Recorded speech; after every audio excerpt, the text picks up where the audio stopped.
Hello everyone, welcome back to the Ambassadors of Gaming channel. I'm one in your collection of hosts, Ambassador Michael, and again, I will narrate for Darrell. As you see by the title, he has some thoughts on the medium. Actually, he wrote them up a little bit ago, and it's just one of those things where it took a little time to get to. So let's get right into what he has to say. One of the first gen titles to hit PC and Xbox Series X and S on the 28th of January, 29th for some regions depending on their time zone, the medium. Blooper Team, who previously did Observer and the current gen upgrade Observer System Redux, the Layers of Fear games, and Blair Witch brings us their latest psychological horror in the medium. The official description on the store list states, become a medium living in two different worlds, the real one and the spirit one. Haunted by the vision of a child's murder, you travel to an abandoned hotel resort which many years ago became the stage of an unthinkable tragedy. There you begin your search for difficult answers. As a medium, you will access both worlds. You have a wider perspective and can see more clearly that there's no one simple truth to what others perceive. Nothing is what it seems. Everything has another side. The medium features a dual soundtrack by Blooper Team's Arkuriets Rikowiski. I probably butchered his name terribly, I'm sorry.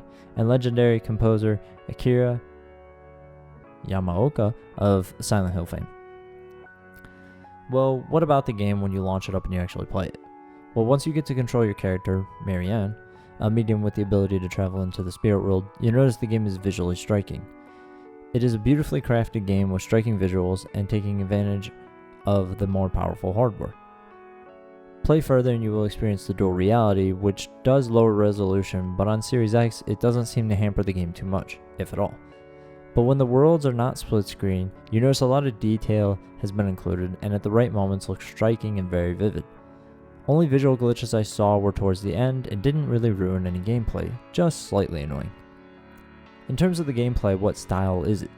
Well, it's a third-person psychological horror game, so those familiar with Silent Hill or Resident Evil will feel home. The control system was a bit clunky at first, but I personally found it not too bad and soon got to grips with it. The gameplay, as we said, features a very unique feature with the dual reality. Basically, you play in the real world or the material world at the same time as your spirit counterpart is exploring the same part of the spirit world. This means puzzles at times need to be solved in one reality to allow you to progress in another. With this dual reality in play, the game shows why last-gen hardware isn't used. The game wouldn't be playable on a base Xbox One and probably be close to that on the Xbox One X.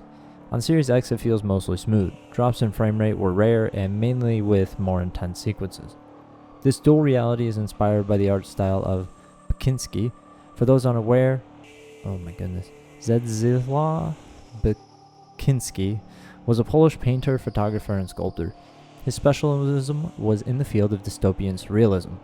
All his art was completed as what he described as Borek or a Gothic manner, and mainly set into different time periods. In the case of the medium, that's the real life world and the very creepy spirit world. It's a unique concept which has been pulled off visually and works performance-wise.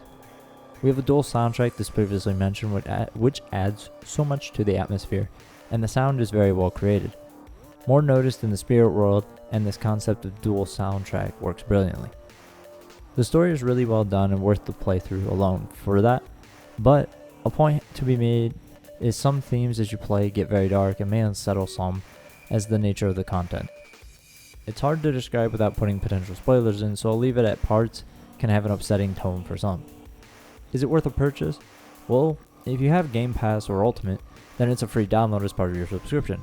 So if you have a PC able to run it or have a Series X or S, and have a subscription, you're not really losing anything by taking the chance and downloading it. However, is it still worth your time? Probably yes is my vote on this. It's a huge improvement on Blair Witch and Layers of Fear, and I'm yet to play through fully the upgraded Observer as of yet, and it looks like it could be a potential new IP with a lot of promise. It's a promising start for this studio on this hardware, and as developers get used to the new tech, we can see equally more impressive titles arrive. This is a well-worthy title to the genre, so do recommend once more that you give it a try, especially if this type of game is your thing. But there you go. That's what Darrell has to say. For those curious, on PC, I'm not sure what the minimum requirements are. I have a pretty standard PC. It's not amazing, it's not bad. But I found that my PC it did struggle to run the game, and I preferred to just play it on Series X. It seems to run better on that than on my PC. So just my 2 cents on the PC part. As always, Darrell has some screenshots for you that he would like to show you of his time with the game. So I'll leave you with those, and of course let us know what you think of the medium. If you played it, what you thought about it, if you enjoyed your time with it. If it didn't interest you, and this did, seeing it, talking about it, let us know. And if not, also let us know. We'd love to know why, because there's a lot of people who don't have interest in certain games, maybe for an art style, maybe for a gameplay style, but either way, we'd like to have the discussion and hear you out. So until next time, friends, I'm Ambassador Michael. These were Darrell's thoughts, and we'll see you next time. Bye.